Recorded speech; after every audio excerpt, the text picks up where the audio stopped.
that he wrote up after this meeting that he had with the president, in which he says the president told him that the FBI should let go its ongoing criminal investigation into the Trump National Security Advisor, Mike Flynn. Director Comey explained yesterday under oath that the way he decided to publicize those notes, the way he decided to publicize that memo that he wrote about his interaction with the president, was that he gave it to his good friend who worked at Columbia Law School, and he gave his Columbia Law School professor friend the instruction that he should then pass on that memo to a reporter.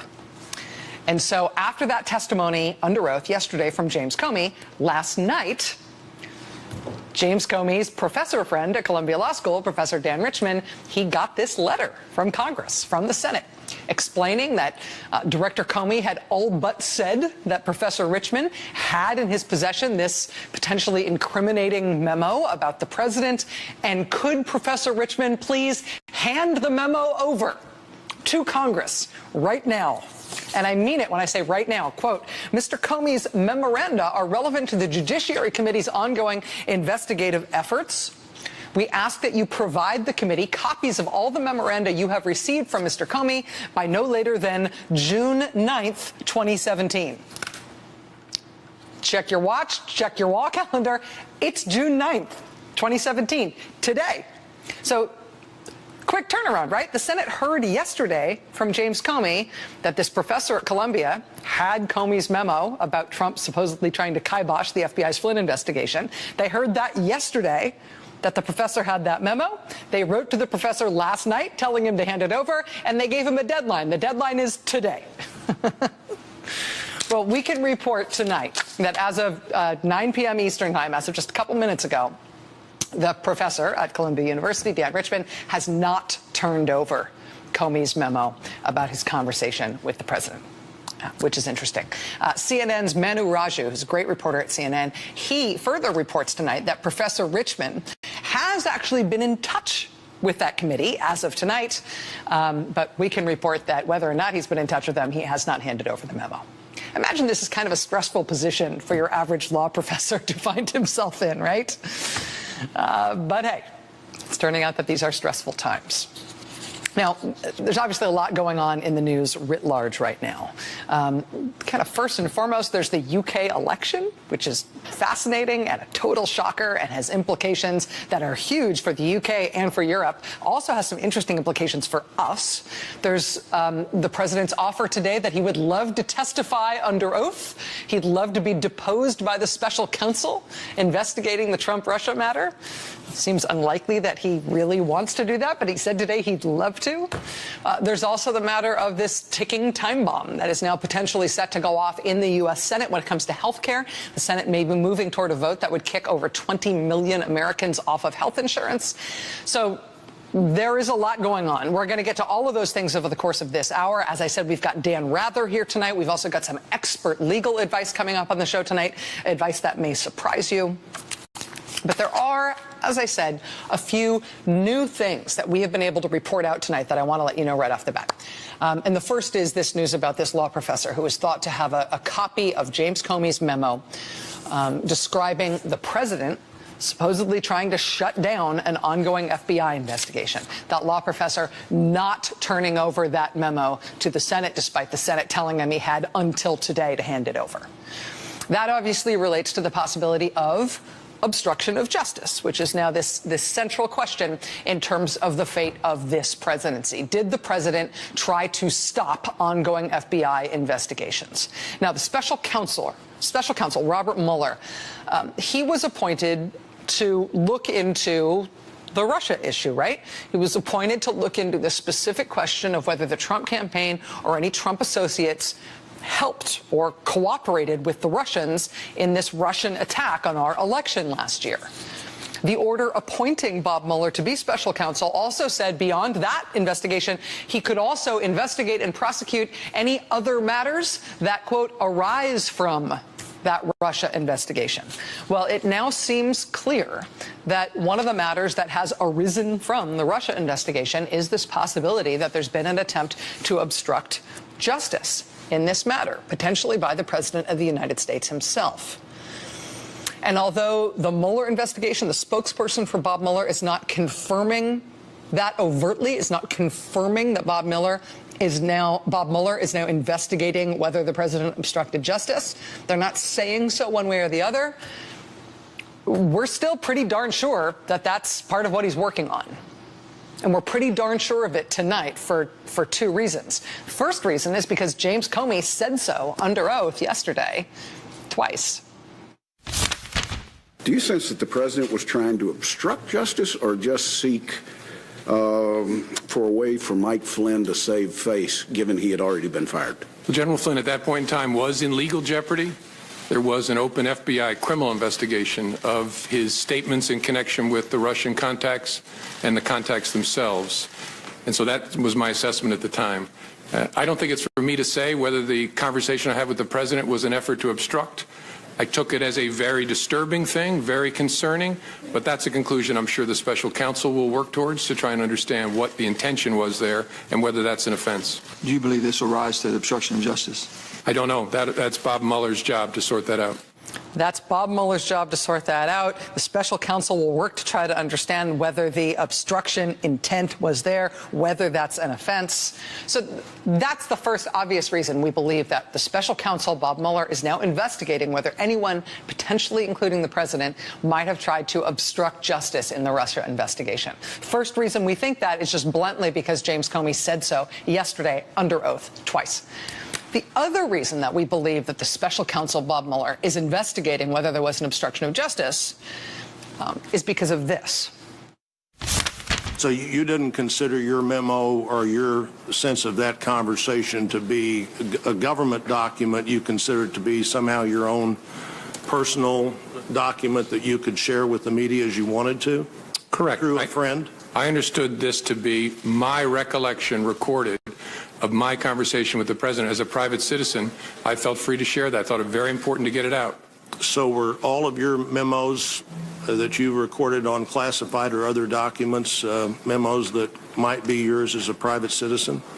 I'm sorry, I'm not following the question. Well, I think you said you'd use classified. Oh, yeah, not the classified documents. Unclassified. I don't have any of them anymore, but I gave them to the special counsel. I don't have any of them anymore. I gave them to the special counsel. So that means any notes, any memoranda that James Comey wrote about his interactions with President Trump, he has handed them over to the special counsel, Robert Mueller. And that's a simple thing, but it has a couple of really important implications. The first of which is, that may be what's complicating the issue of this poor law professor and this difficult night he's having tonight. The fact that Bob Mueller has these documents and may be using them in his investigation, that may be the complicating factor as to whether or not Jim Comey's friend, this law professor, can just simply hand over his copy of this memo to the Senate now that the Senate is demanding it. So that may be what's making this a hard night for that law professor. But the fact that James Comey gave all of his memos about his conversations with the president to the special counsel, that also implies pretty strongly that the special counsel is investigating potential obstruction of justice by the president. Because we know from James Comey's own testimony that he never talked to the president about Russia. He never talked to the president about the Russian attack on our election. James Comey said under oath that the president never brought that attack up, never expressed any concern about that Russian attack to him, ever, even once. So if Bob Mueller is only investigating the Russia attack and possible Trump campaign involvement in the Russia attack, well, these memos aren't about the Russia attack. If that's all he's investigating, there would be no reason for him to be reviewing Jim Comey's memos about his interactions with President Trump. The only reason the special counsel would need to have those memos is if he's investigating the possibility of something else besides the Russian attack.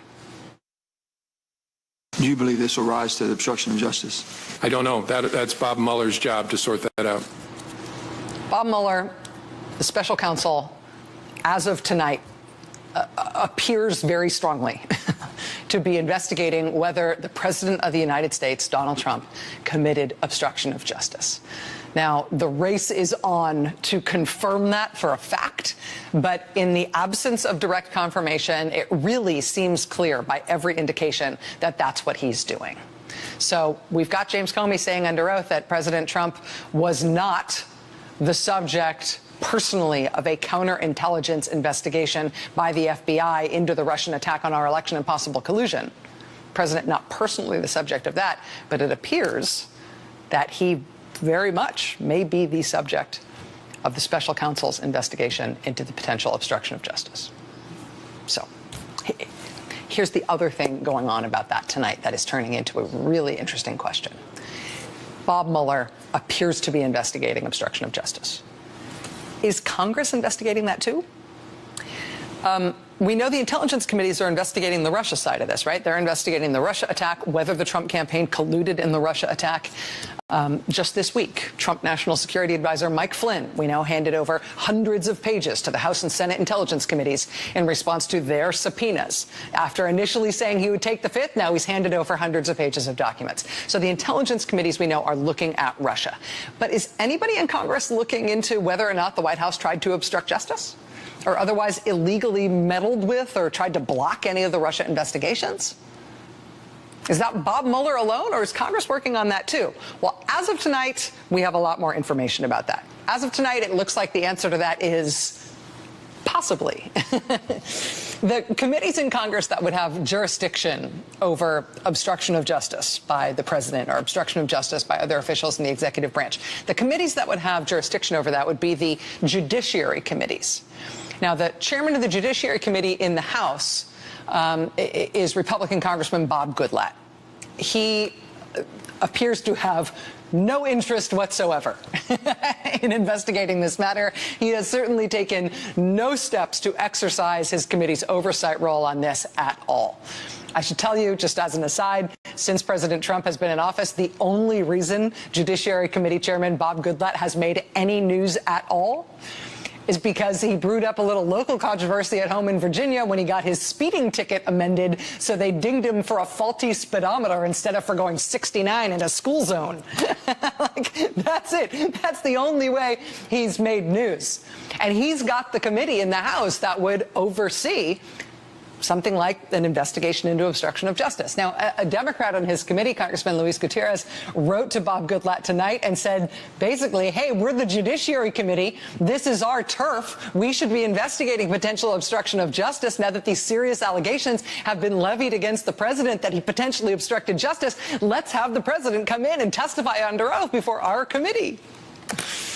But that's just a request to the chairman from one Democrat on his committee. So far, Chairman Goodlatte does not seem like he's going to do anything on this. On the Senate side, though, ding, ding, ding. Comey said that this would be his only testimony tomorrow. Are you prepared to either issue a subpoena or try to get him before the Senate Judiciary Committee? If under our laws, no, I shouldn't say our laws, under our rules on our committee, if Senator Feinstein would agree to subpoena, I would. That's that good CNN reporter I mentioned before, Manu Raju from CNN. That's him today, basically door-stopping Republican Senator Chuck Grassley, who's the head of Judiciary in the Senate.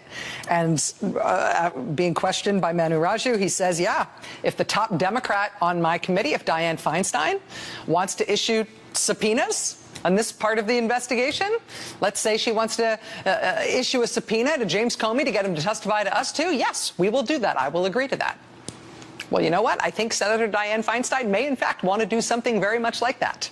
And the reason I think that is because tonight she has just issued this. Quote, Mr. Chairman, in my capacity as ranking member, it is my strong recommendation that the Judiciary Committee investigate all issues that raise a question of obstruction of justice. These issues should be developed by our legal staff, presented to us, and be subject to full committee hearings. This is a letter from Dianne Feinstein to the chair of the Judiciary Committee tonight, to Chuck Grassley. In her letter, she summarizes James Comey's sworn testimony, these absolutely explosive allegations against the president, that the president pressured the FBI director to kibosh this active FBI criminal investigation into Mike Flynn. And of course, James Comey says the president pressured him on that. The president says, no, I didn't. The question is whether or not James Comey has anything to back up his story. We know he says he has a memo that he wrote right after he came out of that meeting. Of course, everybody and their mother is now trying to get a hold of that memo that Comey says he wrote right after that communication with the president, memorializing that discussion. But beyond that memo, which, they're trying to pry out of this poor professor, and they're trying to pry out of Comey, and they're trying to pry away from Mueller, and they're trying to pry out of the FBI. Beyond that memo, tonight, Senator Dianne Feinstein takes it one step further, because James Comey says there's another way that his side of the story can be corroborated. Number one, he's swearing under oath. Number two, he says he's got a memo that he wrote that night explaining what happened. And number three, he says he told other people right then when it happened who can back him up. And we saw this coming last night, but now here it is. Quote, Director Comey testified that he spoke to a number of individuals about his conversation with the president shortly after it happened. According to his oral testimony, this included the following individuals. 1, Deputy Director of the FBI, Andrew McCabe. 2, Chief of Staff to the FBI Director, Jim Ribicki. 3, General Counsel of the FBI, James Baker. 4, Associate Deputy Director of the FBI, which is the number 3 person in the agency, David Bowditch. And number 5, Chief of the National Security Branch of the FBI, Carl Gaddis.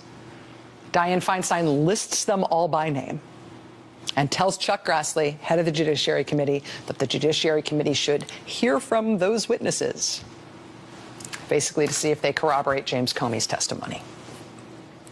So, regardless of the Russia attack and this huge, existential question of whether the Russians had American Confederates helping them in that attack. Separate issue, regardless of that. If the President of the United States is potentially in legal jeopardy for having tried to shut down an active FBI criminal investigation, we believe the Republican-controlled House, at least so far, is basically just going to let that go. It's not interested, at least not so far. The Republican-controlled Senate, however, may be showing signs of life, at least if the Democrats and the Republicans on the Judiciary Committee there, if Dianne Feinstein and Chuck Grassley continue to work together. And we know that, aside from Congress, we know that the special counsel is on that as well. He has the power to investigate. He has the power to prosecute. And on that, I think there's 3 things to take away on that tonight, which we have just learned, okay? On the matter of what appears to be now an ongoing investigation by the special counsel into the President of the United States and whether he obstructed justice. 3 things to take away. First, if the White House ultimately doesn't like what Robert Mueller, the special counsel, concludes about the president, we now know they are going to have a hard time smearing Robert Mueller, the way they're, for example, right now, smearing James Comey. They will have a hard time smearing Bob Mueller the same way, not just because of Bob Mueller's hard-earned reputation as a public servant. They will have a hard time smearing Bob Mueller if they ever try to in the future, because NPR reports tonight that the Trump White House actually went through the motions of maybe hiring Bob Mueller themselves. They considered hiring Bob Mueller when they were looking for a replacement FBI director after the president fired James Comey.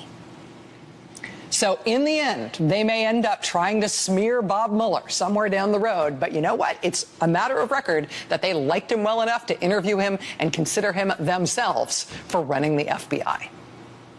Second new thing to know about Bob Mueller and the possibility that he's now investigating the president for potential obstruction of justice. Second thing to know about that tonight that we can report, it concerns grand juries. So far, we've known of at least one grand jury that is already involved in this case and that is issuing subpoenas. The first one we learned about is in Virginia. That's the grand jury that has been issuing subpoenas related to Trump National Security Advisor Mike Flynn and his ties to foreign countries. So that investigation into Flynn operated through the U.S. Attorney's Office in the Eastern District of Virginia. They have convened a grand jury. They have been issuing subpoenas and following an investigatory trail there. That investigation has already reportedly been folded into what Robert Mueller is doing at the FBI. In addition to that Flynn investigation, though, NBC News has reported that there is a separate federal investigation underway into Trump campaign chair Paul Manafort. And I can tell you tonight that it is believed but not confirmed that investigation, the Manafort investigation, involves a second grand jury, separate and apart from the one convened in the Mike Flynn matter. So that Manafort investigation has also now reportedly been folded in to what Robert Mueller is doing as special counsel. So if you think about that for a second, right? If you think about what he's doing in Washington, what his remit is, and these other ongoing investigations involving U.S. attorneys' offices, involving grand juries, involving subpoenas already issued and investigations already underway, those being put under his managerial purview as he proceeds here. If you think about that, if the special counsel ends up wanting to issue subpoenas or bring criminal charges, it is possible that he could do that work. He could continue to work with either or both of those grand juries, which are already convened and working on some aspect of this issue. There's also a possibility that he could impanel a whole new grand jury. And that's not the kind of thing that is done in public. Grand juries operate in secret. But as the Flynn and Manafort cases show, as the history of lots of other high-profile cases show, the impaneling of a new grand jury and the grand jury getting to work in terms of reviewing evidence and issuing subpoenas, that is the sort of thing that is impossible to keep secret forever. And that brings us to the last thing to know about this tonight. It's this guy.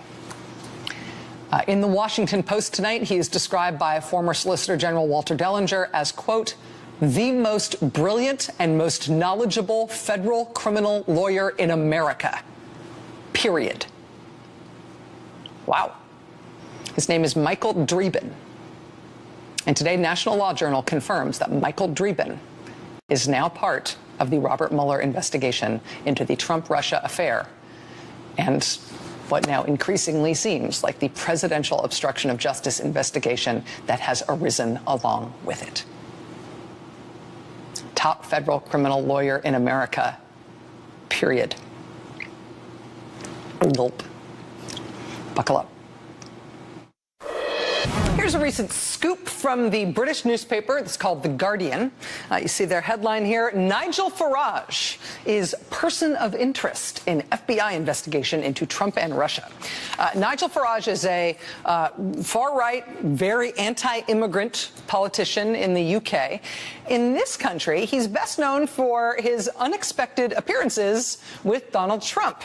Nigel Farage popping up at a Trump campaign rally in Mississippi, of all places. The Mississippi audience is like, who's this foreign guy? Nigel Farage showing up regularly at Trump Tower. He was one of the first foreign politicians to be there to congratulate Donald Trump immediately after the election. There's Nigel Farage again, same look on his face, sharing an intimate, delighted dinner with Donald Trump just after the inauguration. And then there was the time Nigel Farage was spotted at the Embassy of Ecuador in London. It's a famous embassy because that's where the WikiLeaks guy, Julian Assange, has lived for almost 5 years. Nigel Farage was seen leaving that embassy. That's him, the guy in the back there in the purple tie.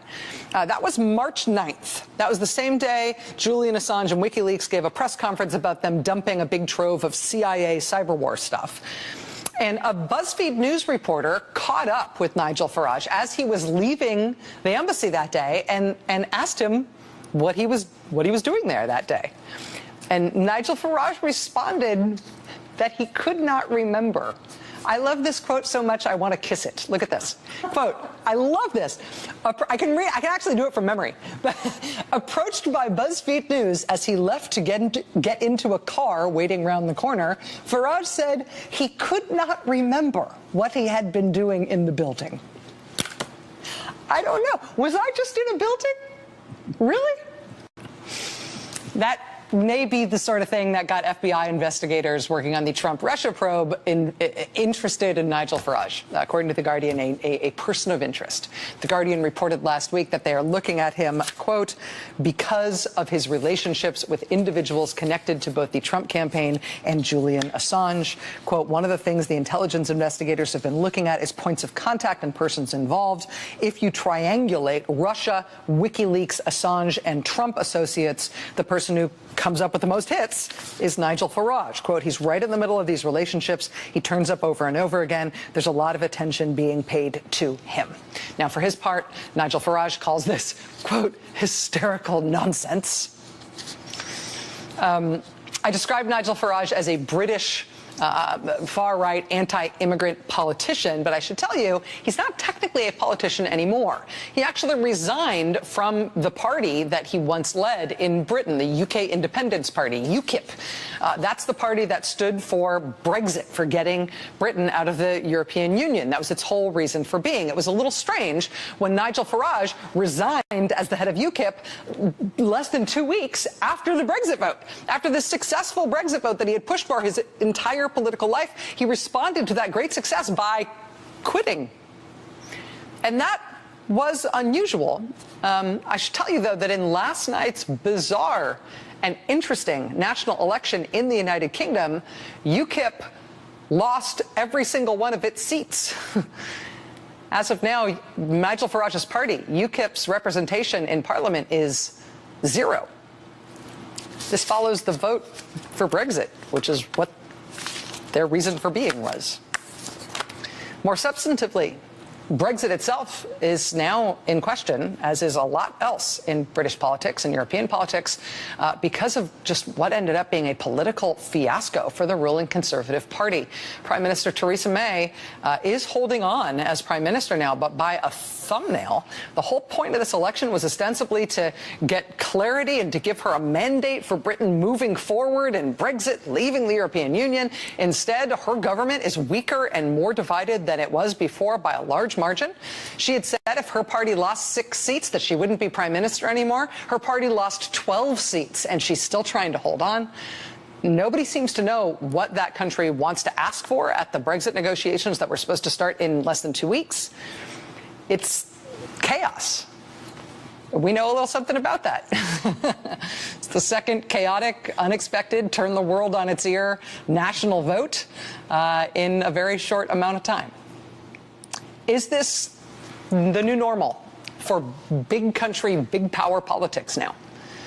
Should we expect more wild, unexpected swings that we have come to not expect in big, powerful countries? Is this the new world? Joining us now for the interview is somebody I am lucky to be able to turn to help understand big political moments.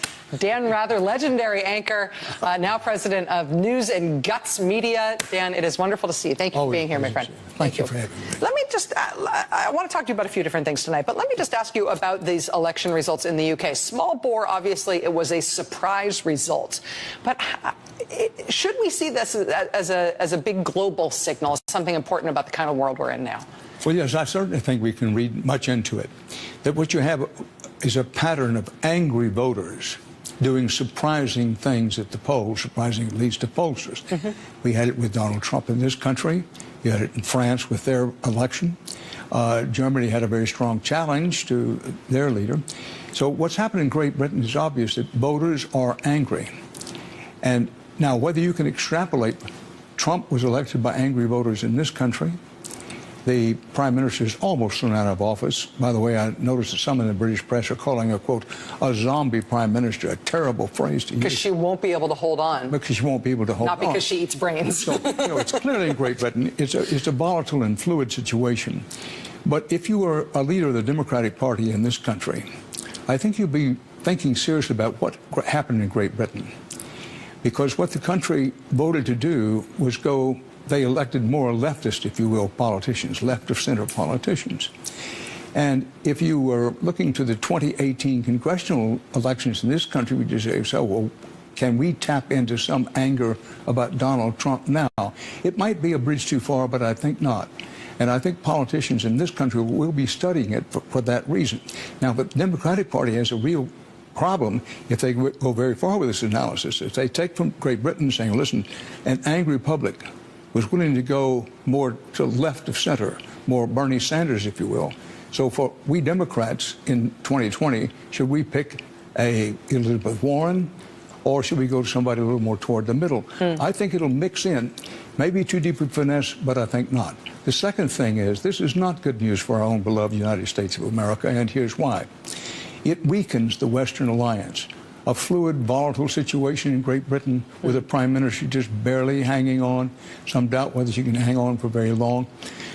We'll have Germany and France trying to get together to hold a center in Great Britain, France on the rise, Germany, the most powerful country and the most important country in Europe now, Britain, at least for the moment, on the fade. None of this is good news for the United States. It's very good news for the Russians. Dan Rather, will you stay here for a moment? There's a follow-on question I want to ask you about that in terms of the volatility and the hazy future for our own president, right, what that means for our role in the world. Will you stay? Absolutely, you bet. Dan Rather stays with us. We'll be right back. Back with us now is the great Dan Rather, who's the president of News and Guts Media. Dan, thank you for sticking with us. Happy to do it.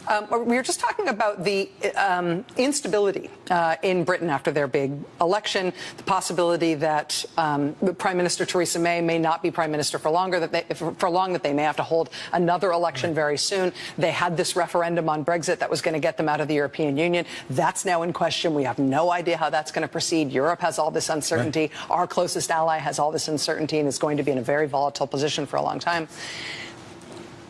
Are we also in a volatile and weak position as a country because of the scandal that hangs over this president? Is it a big enough scandal that there's uncertainty about the future of this presidency and our political volatility as a country? Well, first of all, I certainly think it's serious enough to be concerned about the future of this particular presidency.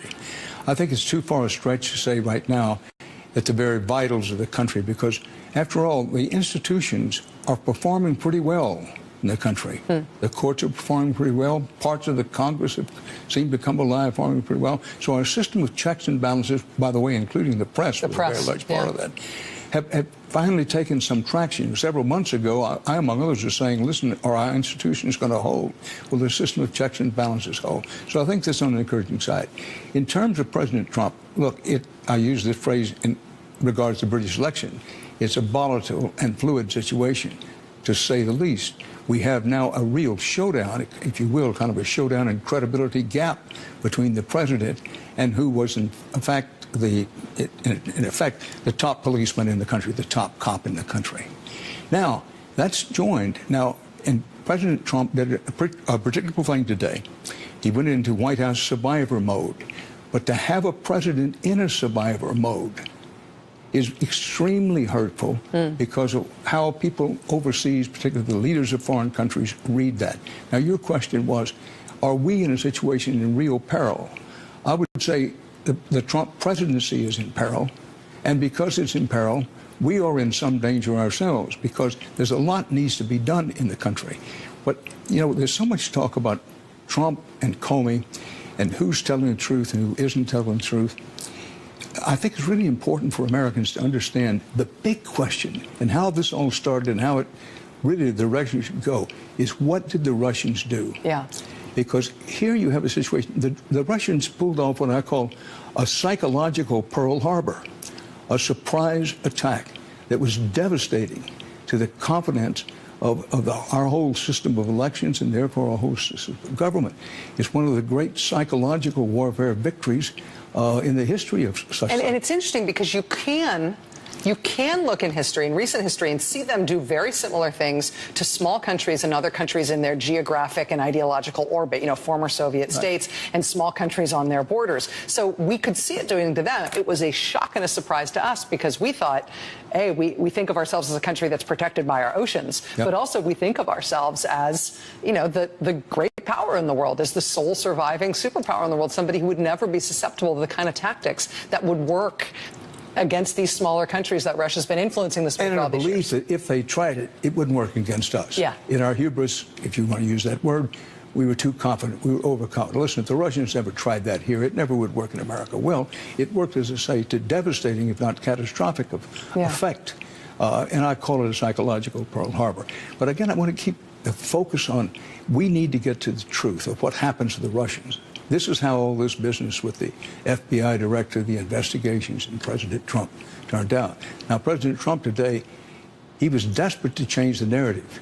Comey yesterday, for one of the few days in the Trump presidency, another person controlled the narrative. And he was masterful in weaving his own narrative, as he would in presentation to a jury. And President Trump, in effect, said to himself, I've got to get out there tomorrow, no matter what it takes, And I've got to re-seize the narrative, which he did today. Most people tonight are not talking about Comey, except to sound aside. They're focusing on what President Trump did and didn't do. Right, the new bombs that he's thrown out. Well, the biggest thing he said was, I'm prepared to testify under oath. Mark well, he didn't say when he was going to testify under oath. Right. But, you know, that's a headline. And this business being so coy about the tapes. Listen, this is not normal. Let's see for what it is. If he has tapes, we need to have those tapes. We need to have the tapes played. This business of saying, well, I'm going to dole out a little news today, and I'll dole out a little in a short period of time, a small period of time, you'll find out the answer. He could give the answer now, it just won't. Absolutely will. And the question is, why won't he give the answer now? Yeah. Dan Rather is the president of News and Guts Media and a person I feel privileged to talk to every time you're here. Thank you, sir. Thank you so much. Really appreciate it, my friend. Thank you. All right, much more ahead tonight. Busy night. Stay with us. Big deal. A very, very big deal.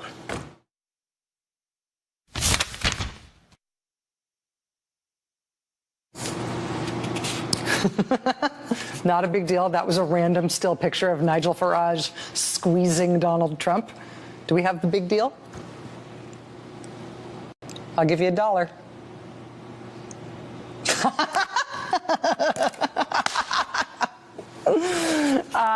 Yes, we got it? Okay, go for it.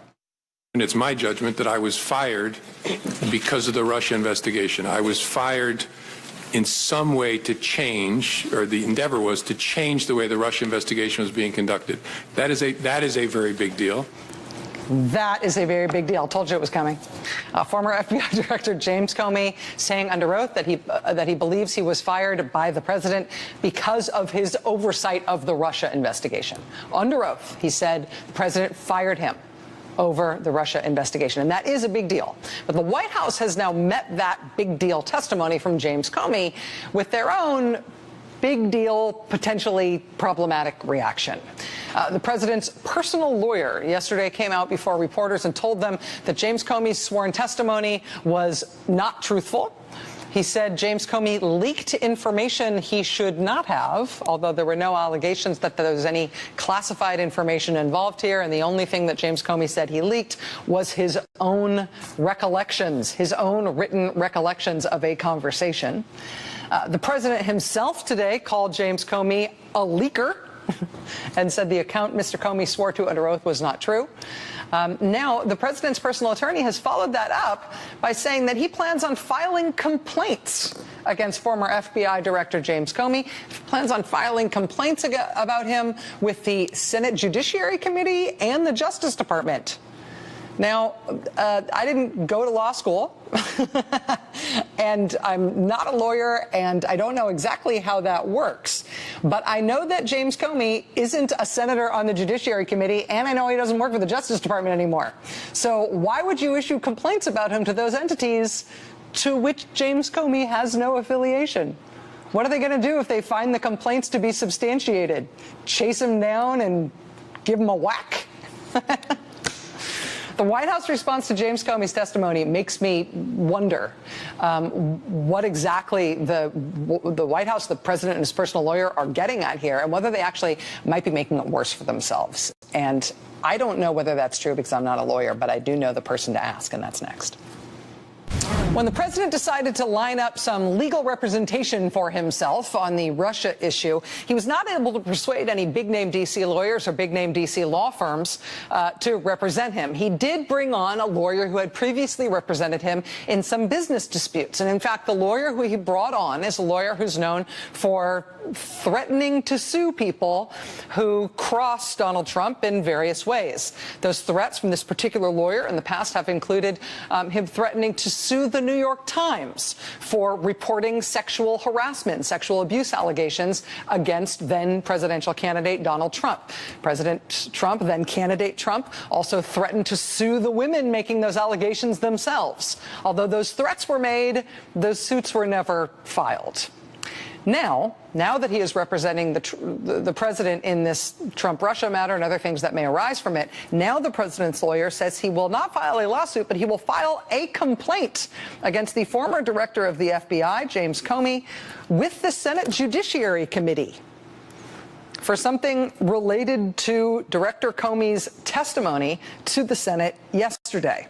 The president's lawyer came out and said he was going to file that complaint with the Senate Judiciary Committee. NBC News can report tonight that as of tonight, he may have made that threat, but they haven't actually filed the complaint. If they do, is it possible that that could be the president's lawyer, president's legal team, his defense strategy, stepping in it and making things worse for themselves? Joining us now is Barbara McQuaid. She's former U.S. Attorney for the Eastern District of Michigan. Ms. McQuaid, thank you very much for being here. I really appreciate your time. Oh, thanks very much, Rachel. So this is a sort of a narrow question, but it's an interesting one. James Comey has made these very serious allegations that the president tried to impede an ongoing FBI criminal investigation. The president is refuting that testimony, and now his lawyer is threatening to file various complaints against James Comey. Aside from the venue of those complaints, which I think is itself an interesting question, is there a possibility that this could be seen somewhere down the road as the president and his legal team essentially harassing or trying to intimidate somebody who is likely to be a witness against the president in some future legal proceeding? Well, it does seem like a bullying tactic. It seems like a very hollow threat to me. I don't know that the Senate Judiciary Committee or the Justice Department has any recourse against Jim Comey in this situation.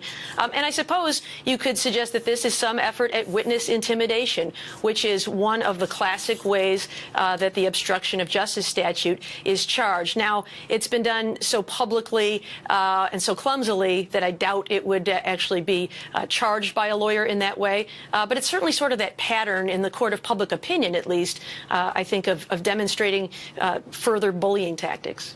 Listening to James Comey's testimony yesterday, a lot of us non-lawyers and just citizen observers, journalists looking at this sort of thing, see what James Comey testified to yesterday, and it sounds to us like he's alleging obstruction of justice on the part of the president trying to impede or stop that investigation. As a former U.S. attorney, is that what you heard in terms of James Comey's allegations yesterday? Well, there's certainly some pieces that could lead to that conclusion. He mentioned at least twice that whether this was obstruction of justice is a matter for Bob Mueller, the special counsel, to look at, which suggests that he thinks that Bob Mueller is looking at that. And it also seemed to me that Jim Comey is helping him do his work. He's putting out the breadcrumbs. He created for Mueller in his written statement a chronology of all the things that happened. One of the first things a prosecutor does when investigating a case is put together a timeline so that you can see the sequence of events. You can see coinciding events. You can see that on the very same day that Sally Yates was over at the White House in the morning is the same day that Trump invites Comey over for dinner that night and asks him to pledge his loyalty. So it seems that Jim Comey at least has that in his mind. Barbara McQuaid, former U.S. attorney, thank you very much for your time tonight. I appreciate you being here. Thanks, Rachel. All right, we'll be right back. Stay with us.